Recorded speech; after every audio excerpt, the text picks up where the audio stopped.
Naam, Bwana Yesu asifiwe, mtazamaji wa Kanisa la Habari Njema TV. Tunakukaribisha katika kipindi kinachoendelea katika studio hizi za Kanisa la Habari Njema TV. Mtangazaji wako ni mimi Peter Alois, lakini nipo na mchungaji Yusufu kwa ajili ya kukuletea neno la Mungu katika mchana wa leo. Nakukaribisha uanze pamoja nasi na ubarikiwe pamoja nasi katika somo zuri ambalo sasa Pastor ataenda kuzungumza na wewe kwa njia ya utukufu. Bwana Yesu asifiwe. Karibu tena siku ya leo kwenye kipindi chetu cha Habari Njema, Ushuhuda kwa Mataifa. Naikukaribisha, naitwa mchungaji Yusufu Emmanuel, mchungaji msaidizi Kanisa la Habari Njema Geita, kituo cha Washindi, chini ya Askofu Tryphon Njendika. Karibu kwa ajili ya neno la Mungu. Tuombe. Tunakushukuru Muumba wa mbingu na nchi, asante kwa sababu umetupa saa hii ya neno lako katika kipindi hiki cha Habari Njema, Ushuhuda kwa Mataifa. Karibu Bwana, uzungumze nasi kwa lugha ya nyumbani kwetu kwa dakika hizi chache. Achilia Roho yako Mtakatifu. Kila neno lenye pumzi ya Mungu lafaa kwa mafundisho na kuonya watu makosa yao na kuadabisha. Bwana, ukatuonye, lakini pia neno lako ni uzima, likatupe uzima na afya kwa utukufu wa jina la Yesu. Asante kwa kila atakayesikia, Bwana, ulikamguse kwa ushuhuda kwake na kumuinua tena kwa utukufu wa jina la Yesu. Amen. Karibu katika neno la Mungu, na somo ambalo Mungu ametupa siku ya leo linasema kumwamini Mungu katika nyakati ngumu. Kumwamini Mungu katika nyakati ngumu. Tusome kitabu cha Danieli sura ya 3, tutaanza mstari wa 15, tutaendelea mbele kidogo. Mstari wa 15, Danieli 3, Biblia inasema, basi sasa kama mkiwa tayari, wakati mtakapoisikia sauti ya panda na filimbi na kinubi na zeze na santuri na zomali na namna zote za ngoma, kuanguka na kuisujudia sanamu niliyoisimamisha ni vema. Bali msipoisujudia, mtatupwa saa hiyo hiyo katika tanuru iwakayo moto. Naye ni nani Mungu yule atakaye waokoa na ninyi na mikono yangu? Ndipo Shadraka na Meshaki na Abednego akajibu akamwambia, Mfalme Nebukadreza, hamna haja ya kukujibu katika neno hili. Kama ni hivyo, Mungu wetu tunayemtumikia aweza kutuokoa na tanuru ile iwakayo moto, naye atatuokoa na mkono wako, mfalme. Bali kama si hivyo, ujue mfalme, ya kuwa sisi hatutakubali kuitumikia miungu yako wala kuisujudia sanamu ya dhahabu uliyoisimamisha. Bwana Yesu asifiwe. Tunazungumza juu ya kumwamini Mungu hata katika nyakati ngumu. Na tunapozungumza juu ya kumwamini Mungu katika nyakati ngumu, tunamaanisha nini? Tunapozungumza kumwamini Mungu katika nyakati ngumu, tunamaanisha ni kuendelea kuwa na imani, matumaini na utegemezi kwa Mungu hata pale hali ya maisha inapokuwa ngumu, yenye maumivu, hofu au maswali mengi. Yaani kwa kifupi tunasema ni hali ya moyo inayosema hata sielewi kinachoendelea, lakini bado namtegemea Mungu. Na hapa tumeona watu watatu, Shadraka, Meshaki na Abednego. Wao walimtegemea Mungu.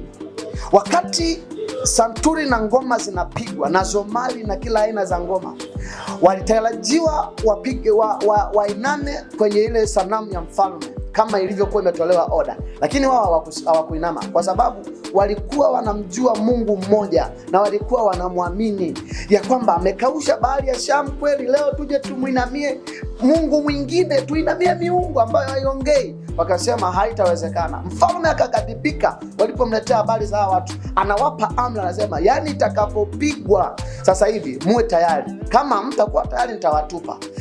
Walichomwambia, alimwambia mfalme, hata usijisumbue, sisi hatutainama, wewe kama ni kututupa ututupe tu, lakini kwa habari ya kuinama eti tunainamia miungu mingine hatuko tayari. Ni hilo inaonyesha ni imani kubwa ya kumwamini Mungu hata katika nyakati ngumu. Lakini tunapozungumza juu ya kuwa na imani nyakati ngumu, tunasema ni kumweka Mungu kuwa tumaini lako la mwisho, nguvu yako ya mwisho na faraja yako. ukijua kwamba hata giza likiwa nene, Mungu bado ni mwanga. Mungu bado ni mwanga. Yani kuna nyakati zinafika ni usiku, lakini unaona giza limetanda, lakini bado katika lile giza unajua iko nuru itamurika. Biblia inasema mahali pengine, wamtumainio Bwana ni kama mlima Sayuni, hawatatikisika, wakaa milele. Niko hapa mchana wa leo na katika channel hii kukutia moyo. Muamini Mungu hata katika nyakati ngumu. Ziko nyakati za kukatisha tamaa, ziko nyakati za kuvunja moyo, lakini Mungu anataka umwamini, uachilie moyo wako uwe kwake, umtumaini. Nina story, nina ushuhuda mmoja wa kijana mmoja wa Kimarekani. Alikuwa ni mwanajeshi kwenye jeshi la Marekani. Kijana huyu alikuwa anapenda sana kuonewa kwa sababu alikuwa ameokoka, anamwamini Yesu. Sasa wakati alipokuwa, kwa sababu alikuwa anamwamini, mkubwa wake wa kazi alikuwa anamuona kama vile mtu wa hovyo, useless. Kuna watu ambao wanatuona sisi kama vile useless. Sasa huyu kijana wakati ikatokea akampa adhabu, mkubwa wake akampa adhabu kwenye basi, kwenye gari. Akasema tutatoa injini ya gari. Wakapanga wao, walivyojua wao, wakawa na kuna gari ambayo haiwezi kwenda mbele, na akamwambia yule kijana yule afande, akamwambia uingie kwenye hii gari. Na yule kijana hajui kuendesha gari, ila anamwambia ingia kwenye hii gari, halafu uiendeshe mpaka uipaki kama pale, ama utoe sehemu A uipeleke sehemu B. Yule kijana anamwambia afande, mimi sio dereva, anasema amri ya jeshi ni moja, nataka uendeshe. Yule kijana aliingia kwenye ile gari. Alipofika kwenye ile gari akakaa, akatulia, akaomba Mungu, Yesu, mimi najua hapa sina jambo lingine, nikatakaposhindwa kuendesha hii gari, iko adhabu inanisubiria, wewe nisaidie, maana mimi sio dereva. Yule kijana aka switch on ile gari. Alipomaliza kuswitch on, akajaribu kuweka mguu, gari ikanyanyuka, akaenda nayo polepole huko, anaomba Mungu nisaidie, Mungu nisaidie. Akafika, akasimama. Alivyosimama akashukuru Mungu, akasema asante kwa kuwa hujaniaibisha mbele ya watesi wangu, nao hawatajivuna kwa ajili yangu. Anatoka anasema nimefaulu, nimeshinda, nimeendesha gari. Anarudi nyuma, naangalia, anakuta wamekaa wako wanalia. Anauliza ni nini? Baada mnipongeze nimepaki gari. Anasema kijana, sisi tunamtaka huyo Yesu wako.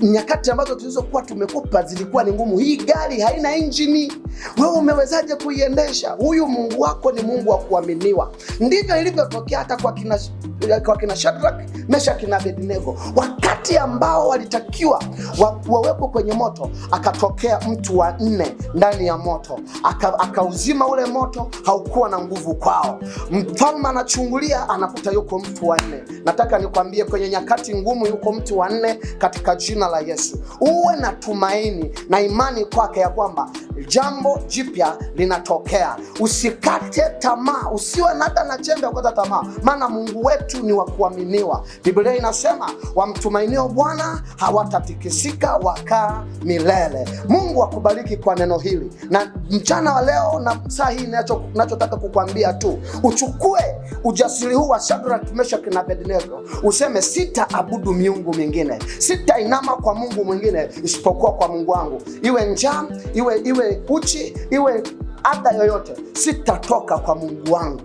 Paulo anasema ni kitu gani kitatutenga na upendo wa Kristo? Je, ni njaa, ni dhiki, ni adha, ama ni njaa, ama ni hatari? Anasema hakuna kitakachotutenga na upendo wa Kristo. Na mimi niko hapo kukwambia na kukutia moyo, pamoja na adha, pamoja na changamoto, pamoja na misiba, pamoja na magumu yote unayoweza kuwa unayapitia, lakini ujitie moyo katika jina la Yesu.